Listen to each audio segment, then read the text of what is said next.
Living with a girl in a camper van. Well, Petra is making some grub for us. Hello, Mm-hmm. Petra. Hello. She's the girl. I'm decided to have a little one-on-one with all the men that are watching this channel. So, if you think that living in a van by yourself is a challenge, try living with a girl in a camper van. Well, but that's the thing. There's more men doing this at the moment, especially in the United States, than women. And I think it's clear why that women are known to collect a lot of stuff, but men can do the same. But yeah, the most I think the biggest hoard sometimes can be the clothing. A lot of girls they have like shoes for every day of the week, for every season, for every occasion. The same goes for clothes, suitcases full of makeup. Uh, so if you have a girl living with you in your van, then yes, you should at least try to take up as less as the of the storage space as possible. So for example, I think in our van we have a closet. I think it has like 8 or 10 compartments, and one compartment is mine, and the other 9 are Petra's. And I still have room in my one compartment for my clothing. Um, but it is also a thing that just Petra did throw a lot of stuff away before we started, but she still kept a lot of stuff because she wasn't sure yet what kind of job she wanted to do. So she kept some corporate clothing and corporate shoes. And as we were into the van, excuse me, every now and then she made a little bag full of clothes that she, excuse me, gave away for charity. So I think out of all those 9 storage spaces that she used for clothing, I think half of those are basically used in other ways at the moment to store other stuff there. So the clothing issue, that is a thing, and you have to be willing just to give up some of your space. Uh, as some men, if they're very handy, and I'm lucky that I'm not, so I don't need a lot of tool space. And that is an advantage, even for a man. If you're not handy, it's an advantage in that sense that you don't have to bring a lot of tools with you in the van. Which also means that that's extra space that you can give to the girl when she needs it. Makeup wise, I think I'm lucky, but I think most van girls that you see out there of course are exceptions, but you see that a lot of girls also try to minimalize makeup wise. Um, Also because when you're living the van life, you wanna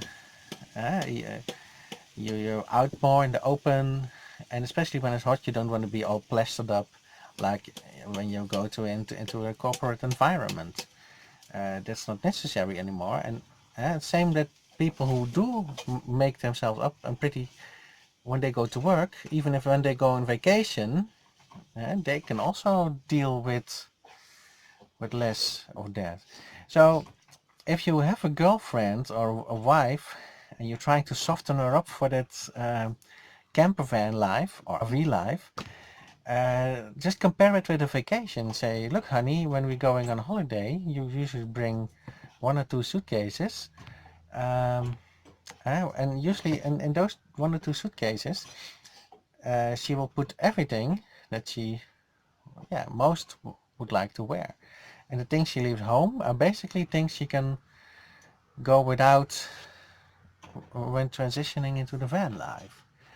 So that is a thing. Another thing is privacy. When you're living with a girl and a girl living with a man, you have to be willing to respect each other's privacy, even in a small space. Sometimes you want some privacy, and even just a pillow that you have can create a privacy barrier for if you have to go to the bathroom or anything. So you can discuss when you're in the van, you can discuss or beforehand you can discuss, look honey, what do you prefer when you have to pee? You prefer me to watch? You prefer me to step out of the van? You prefer me to turn around? And if I, where do you would you like me to sit? And then she can tell you right from the bed. She can tell you, this is what I prefer. This is what I want you to do. And we see that sometimes outside. Even yesterday there was a small camper van and the wind was in our direction, so we could hear the man ask the woman, you want to do your thing? Then I'll step outside so you can do your thing. And he was in the rain with his umbrella up for about 20 minutes, and then he was allowed entry in again. So it's all about making those, yeah, like Petra said in the previous video, Help My Man Wants to Live in a Van. She said, just trying to make a deal with each other about those things. Usually when you're sleeping in a van, the space is tight, so you don't have space to step outside of the bed on both ways. So just ask your girl, which side of the bed would you prefer to lie on? If she wants to get has to pee in the night and wants to get out easy, does prefer to be laying in the side that she can step out easy, or does she want the comfort and the protection of snuggling away behind me, and then if she has to pee, climb over me or something or wake me up? But there's all things that you can figure out. Yes. You can figure those things out from usually in the first week or so. Same with the bathroom issue. In beginning, I was the girl in that sense. I had a lot of problems with that, and Petra was like really no problems whatsoever. She was like, dude, what do you want about? But it took me about a month to get used to the bathroom issue. And yeah, another thing is, yeah, when you live with two people, people are maybe afraid that they will smell or that they will smell each other. But I have to say that living this van life for 1 year and a half, we had more smells. We smelled each other more. Not in a arousing way, but you smell each other more in a house than in a van, and you just you have a lot of airflow in a van. And usually people in houses, if you came in people's houses, they had everything closed, all the windows, all the doors were closed, and then you smell their scent. In that sense, you can smell it. Or people have smoked, perhaps. If you come into smoke, where people smoke in rooms, you smell it immediately. If they have been cooking, you can smell it. If they have a pet, you can smell it. In a van, you have none of those scents. Everything is airing. Everything is airing out. Also, another thing is cooking. I'm getting a signal right now that I have to hurry because Yes, dinner's nearly ready. dinner's nearly ready. Yes. That's another thing. The cooking. There are a lot of girls out there, also on van channels. They say, "Well, I want to be in a van, but I want to have a big kitchen. I want to have like a kitchen like at home that can entertain 6 guests." Well, you could do that in the summer if you bring a table and if it brings their own chairs outside. You could do that, but you have to be willing also to sacrifice a lot of kitchen space area, and you really don't need as much kitchen space area because you have a small fridge usually in a van. And there are girls that say, I cannot live without a big fridge.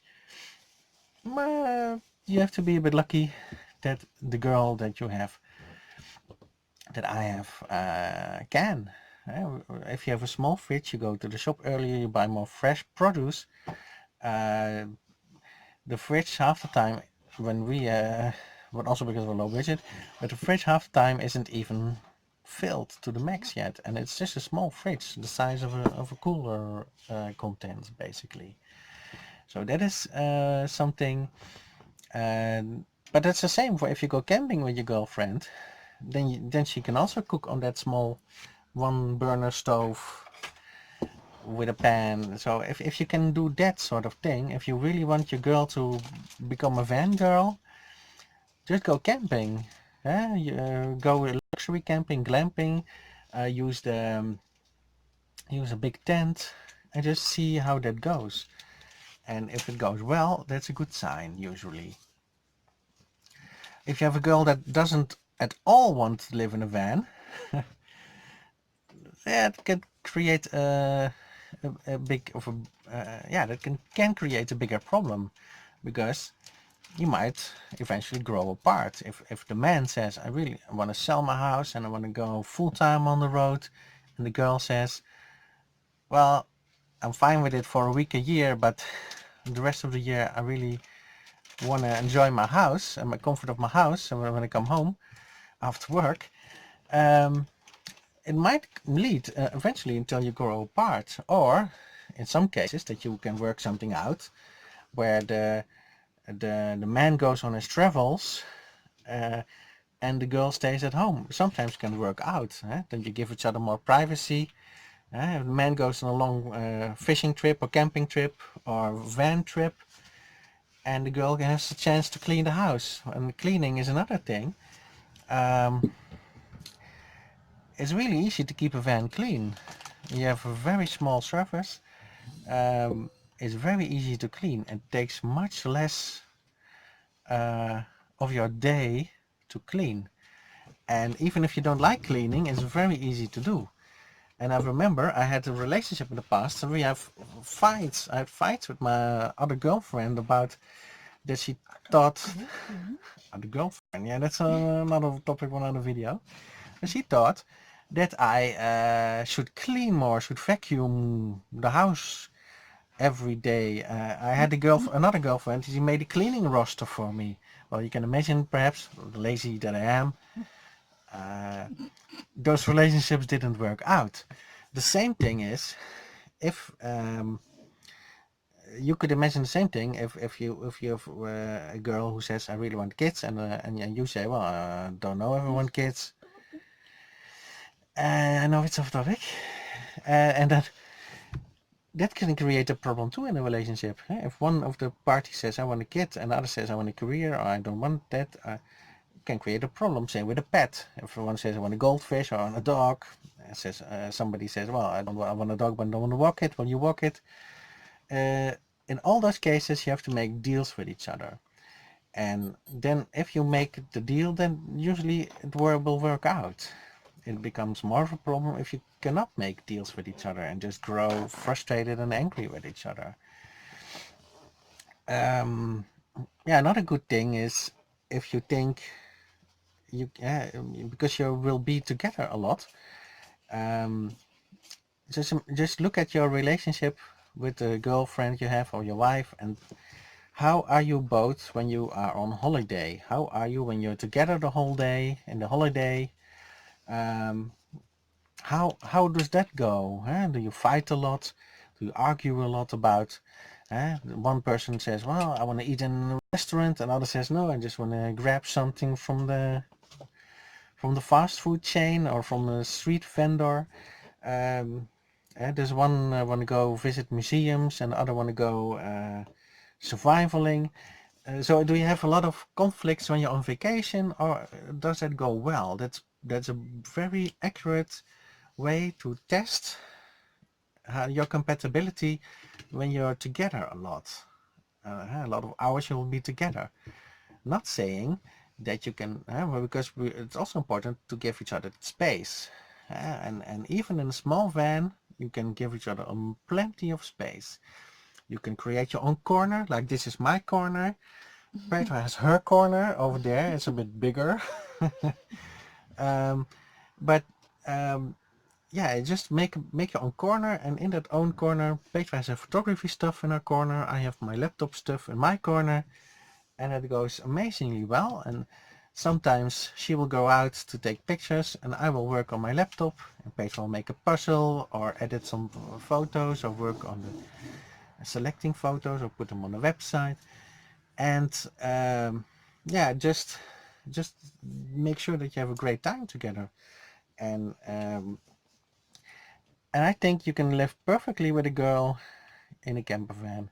Sometimes we see people in a small van and they not only have a man and wife, but they also have like 2 big dogs with them. So then you have man, wife and 2 pets. And then you think, whoa, amazing that they can do that. But we also see a lot of people with their kids in RVs, especially in the United States. Not so much in the Netherlands, but we know of a traveling couple with kids in the Netherlands too. Um, that can be done too, and that also creates memories, unforgettable memories together that you don't have if you have 2 partners working full-time jobs, hiring babysitters, or chartering grandparents to watch over the babies. So the grandparents are more parents to your kids than the own parents are. That's not creating memories. We see a lot of in the United States you can homeschool. We see a lot of full-time RV families. They take their kids to all the sites together, and that's unforgettable. And those kids are very happy, and sometimes much happier than when they were in a public school where there is no supervision, unmotivated teachers, unmotivated students, acting it out on each other, bullying, fighting. Um, yeah, that's not a thing too. But How it's many minutes? yeah, I know. It's eating time, buddies. Yes. Also, if your wife starts to get impatient, that's also you have to immediately feel that vibe coming, and yeah, you have to say, okay, let's end the video and give her what she wants. That's basically the most important message is your girlfriend is always right, even if she's not. Nou ja. Okay, buddies. Thanks for watching. Thanks also to our Patreons, Rose, Donna and Ralph, Robert, and Rick Conley. And if you want to be a Patreon too, you can find out how that works on rvlicious.com. Talk to you next time, buddies.